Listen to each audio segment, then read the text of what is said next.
Assalamu alaikum wa rahmatullahi wa barakatuh.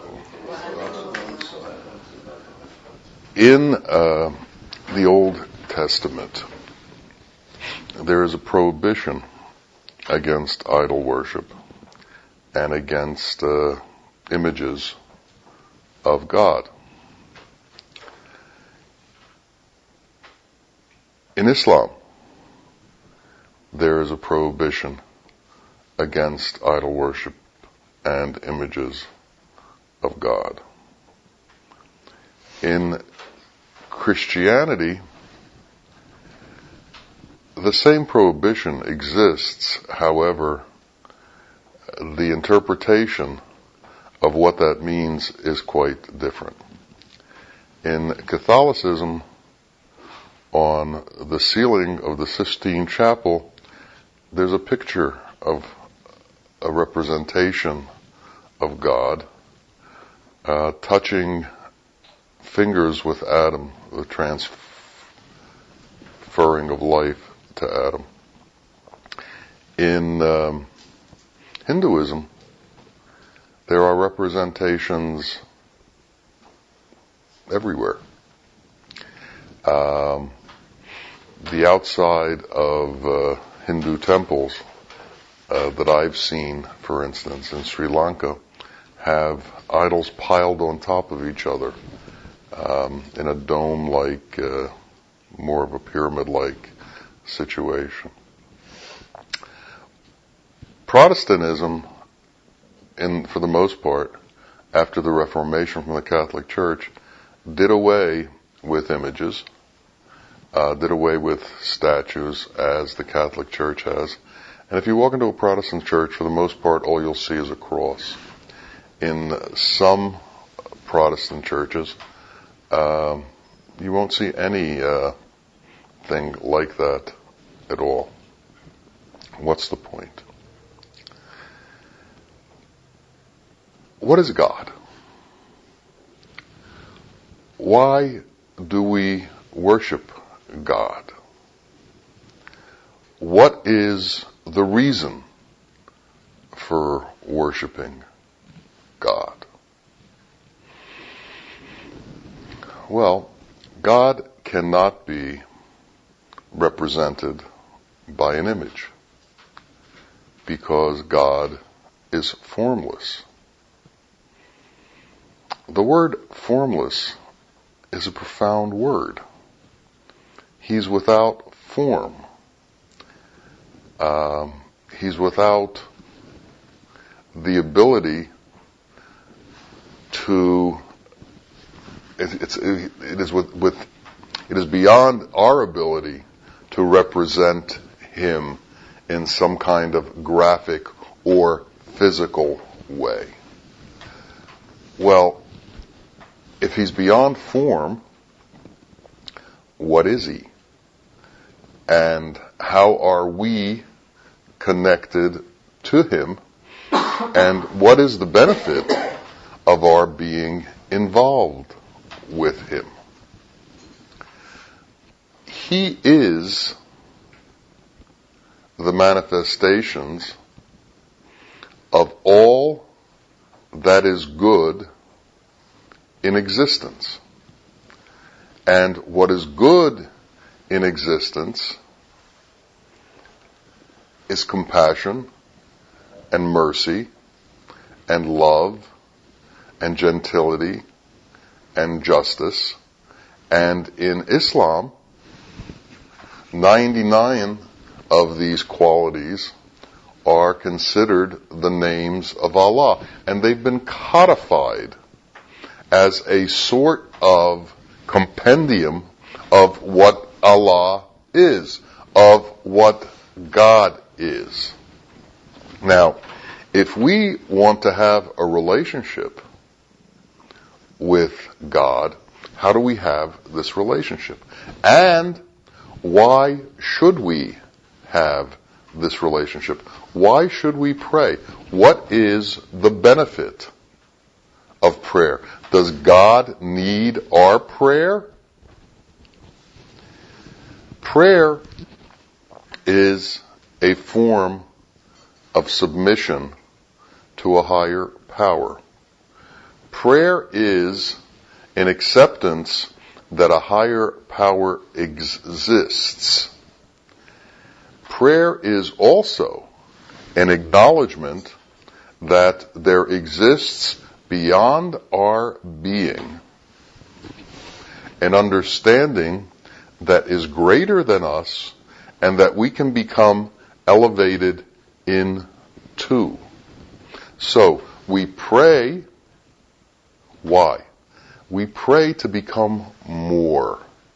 We pray to submit to what is more, and in that act, we pray to attach ourselves to what is more, to what is bigger than we are. We look around us and we see the world, and we see the animals in the world, and we see the characteristics of the animals in the world. And we see man in the world, and we see the characteristics of man in the world. It's very easy to live a life involved with the world and the needs and desires that exist for us in the world. Looking out the window here, you'll see the squirrels that run around the neighborhood. And mostly you'll see the squirrels doing two things: looking for food and fighting with other squirrels. And I know they do other things also, but we can't see that from the street. They find shelter for themselves. They find places to house themselves and to protect themselves. But most of their existence is in trying to find food to supply their everyday needs. Now, on the list of desires, man has a much greater list of possible desires than the animals have. Squirrels don't have mechanisms, so they don't have desires for cars and various forms of transportation. They don't have desires for fancy houses. They're sort of limited by what they are. Man, on the other hand, has been given the ability, through his intellect, to take that which has been supplied to him in the world and create things out of it that are very fancy and very complex. And desires come out of these complexities. And man can spend a lifetime fulfilling the desires that he sees within the world. And this is one type of life. It's an external life that deals with all of the external things. But there's also another life. A life that is inside, but not inside the mind, which is what deals with the world. Not inside the intellect, which is what deals with the world. So we have an internal life that deals with the world.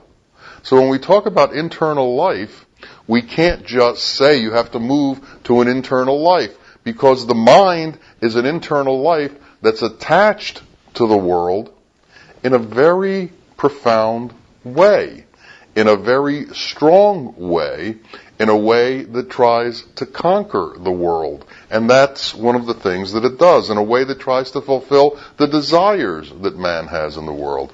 But there's also another internal life, and that's the internal life of the heart and the soul, that is attached to something higher than our relationship with the world, something more profound, something that we can't see, something that isn't defined by our senses alone, something that is beyond that.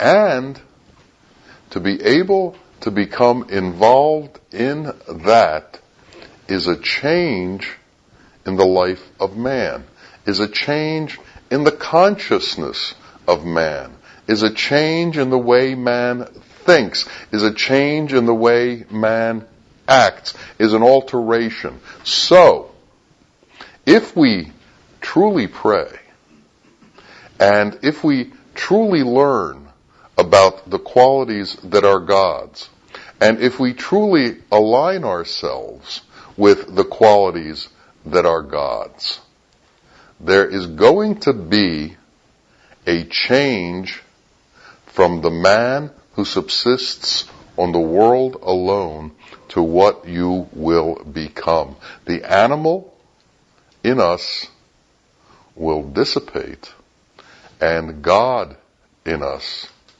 will exalt, will come forward, will become the forefront of our consciousness.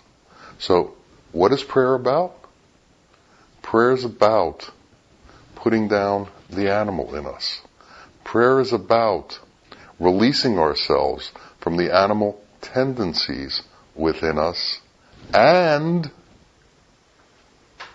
allowing ourselves to become closer to the qualities that belong to God. Become closer to understanding what is God, so that God no longer becomes an amorphous picture of a man touching Adam. It becomes an understanding of the nature of what it is to be beyond the temptations and the desires of the animal qualities.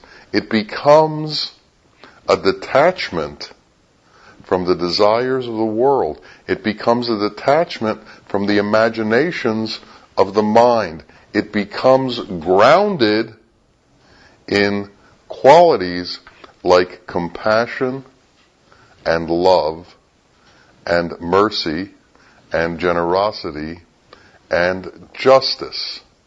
So it becomes an alteration of our being so that we become a manifestation of what God created us to be, which was a representation of His qualities, a representation of what it is that makes up God. Now, of course, this is only a partial representation, because the glory of God is beyond our understanding and beyond our knowing. But that which we do know, we need to implement. So, why do we pray? We don't pray for God. We pray for ourselves to bring ourselves closer to God. Why do we pray? To make ourselves more like God. And in doing that, we fulfill God's, Allah's intention in His creation of us, to be like Him, so that there is a representation of Him on earth, so that there is a entity of His creation that knows Him and that He can know. Like knows like. Adam was given domain over the entire world, and he was told to name the animals, and they became what he named them. But Adam, even though he had all this control, and even though he had all this power on earth felt empty because he needed something that knew him. And God created a mate for him so that the mate could know him and he could know the mate in a profound way. In a way beyond the way we know animals, in a way beyond the way we know trees, in a way where we can know the essences of each other. Allah created man to know him. Yet, we can't see him. We can't draw him. How do we know him? Well, if you've been married for a very, very long time, you will find that the physical attributes and dimensions of your spouse are replaced by the connections to the essence of your spouse. You're no longer two physical entities that are together. You're two essences that are together, and you somehow become intertwined and you know each other. If you're married for 30, 40, 50 years, you both become repositories for each other's memories. You both become repositories for each other's lives. What's a better representation of what happened in your life than what goes on in your spouse's mind as to your life? Who knows you better than your spouse? Who is closer to you than your spouse? Who can finish your sentences? This is knowing each other. This is becoming attuned to each other and becoming one with each other. Nuns say they are married to God. Priests say they are married to God. Well, what do they mean? They mean, if they truly understand what they're saying, that they have devoted their life to becoming attuned to the essence that is Allah and becoming like that essence and knowing that essence. So they become aligned with His Spirit, they become aligned with His will, they become aligned with His intention, and they become the manifestations of His intention. The Prophet, peace and blessings be upon him, said that marriage is half your deen. Why? Because when you learn about essences and the interaction of those essences, you begin to understand that there's more to this existence than the physical manifestation. And even though Allah is not a physical manifestation, a connection to that essence is the purpose of your existence. And you learn that in marriage. You also learn that in very, very close friendships. Marriage is a sanctuary for the passage of essence. Friendship is a sanctuary for the same kinds of things. As a friend, are you a sanctuary for your friends, or do you talk about them behind their backs? As a friend, do you hide their faults like the night hides things, or do you expose them? because you haven't understood the nature of sanctuary. If you expect to find a sanctuary in Allah, you have to be a sanctuary on earth. If you expect to have mercy from Allah, you have to be a mercifier on earth. We need to incorporate and be the qualities that are His in order to have His qualities come towards us, accept us, and engulf us, and take us. We become what we make ourselves into. And this is where intention becomes the root of things. Each of us has a certain amount of predestined things about us. We're born in a certain place. We're born with a certain language. We're born from certain parents. We're given certain karma. And all of these things shape us to a degree, but we are left to form our life. We are left to make our existence into who we are and what we are. We are given the ability to do those things. And do we choose to make ourselves into mercy, to make ourselves into compassion, or do we choose to chase the world? Everyone wants to know about their destiny. What happens when you tell them your destiny is in your hands and you have to shape and mold your existence?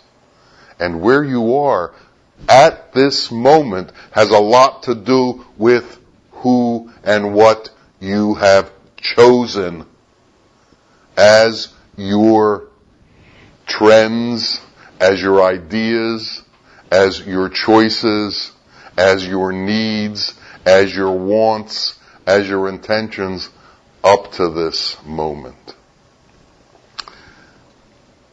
Does God have a chosen people? Yes. The ones who choose Him, He chooses back. And how do you choose God? Not by saying, I choose God. You choose God by becoming merciful. You choose God by becoming compassionate. You choose God by becoming a sanctuary for your wife or your husband. You become a sanctuary for your friends. You become a salve for existence. That's how you choose God. So each of us has to understand the amount of freedom that we have been given into who we are and who we become.